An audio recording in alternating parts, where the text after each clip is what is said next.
Hi everybody. I'm excited to share these 5 tips with you, which will hopefully get you your G license. I've gathered these tips from my own experience, talking to some of my friends and also trainers on the road.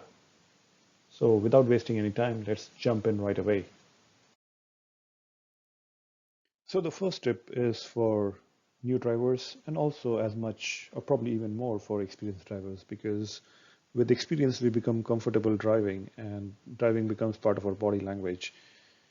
Sometimes we don't consciously think about driving itself. So while we may be alert, we need to show the alertness in an examination, and that can make all the difference because I've seen a lot of rejections happening because examiners didn't think that the person was alert enough. So demonstrate that you are alert, and there are different ways how you can show that. First of all, do not sit back on your seat as in totally relaxed. Try to move closer towards the edge of the seat and use neck movements. Wear a cap if comfortable, because if you wear a cap, your neck movements would be more visible. That was one tip given to me by my instructor friend. And neck movements are very essential. You'll be told during the exam as well, just to not just use your eyes, use your neck. So yeah, ensure that you do that to prove that you are alert. Few days before the test, it is highly recommended that you should know the route that you would be driving on during the test. And it may not always be accurate, but try to find out that route. There are numerous YouTube videos. If you search for your test center, you would find that will tell the route that usually the examiners take. So it's always handy to drive on those routes and practice.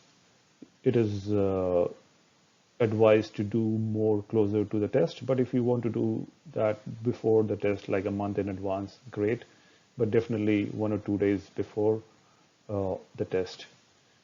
Practice on the route. You should know what turns the examiner would ask you to take. And speed limit is very important. I cannot emphasize enough about that because that is one of the reasons for failure. So note down the speed limits that you would be driving on. And don't worry if the route changes because at least you know the area and you know more or less what the speed limits are of that area. Be aware of the pedestrian crossings. So you know that you have to be extra cautious if there are any pedestrian crossings on that route. Talking about pedestrian crossing, that brings me to tip number 3. So you may have seen pedestrian crossings usually have a countdown timer, right? For the pedestrians, of course, but motorists can use that as well to their advantage. Probably you know that already that the signal will turn yellow or amber as soon as the countdown timer goes to 0. In some cases, I've seen that the signal still continues, but mostly it will. So be aware of that. Look at those numbers before you're reaching the signal so you know if you need to stop and do not risk crossing the signal when the light is amber or red. So that is something which I would highly recommend because it can be a straightaway disqualification if you are risking or causing danger to yourself or the public.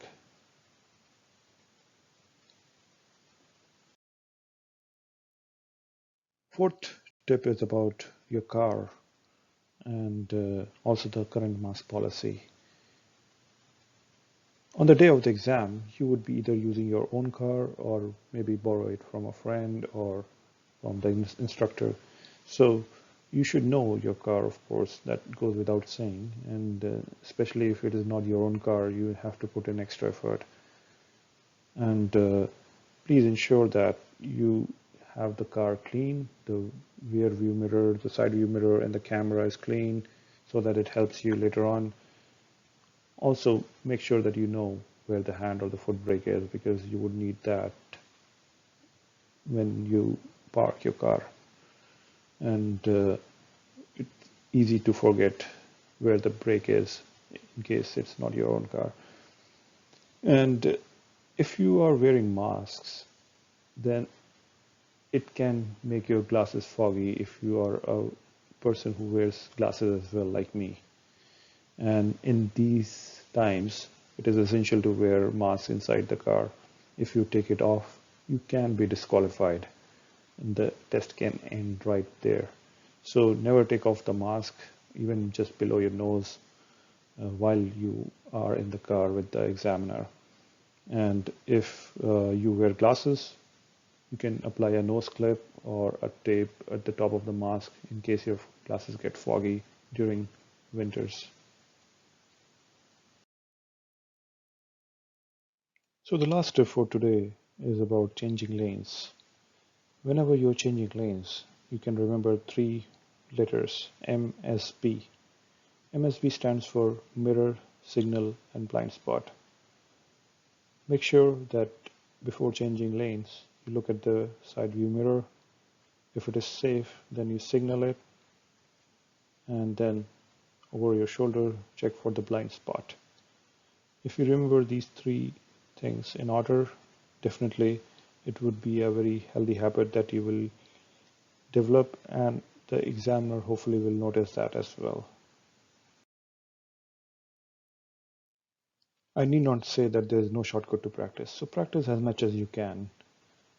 And if you have your own car, definitely that would be an advantage. But in case you do not have your own car and you're using instructor's car on the day of the exam, try to be at the center before your appointment so that you can take few test routes on the examination, few test rides on the examination route, and that would also add some confidence just before the exam. Most important thing is to relax and stay confident. I hope you like the tips. Thank you for watching the video. All the best for your exam. If you have any further tips, please add them in the comments. And also, if I give enough feedback, I may create another part 2 to this video. So please let me know either ways. Thank you.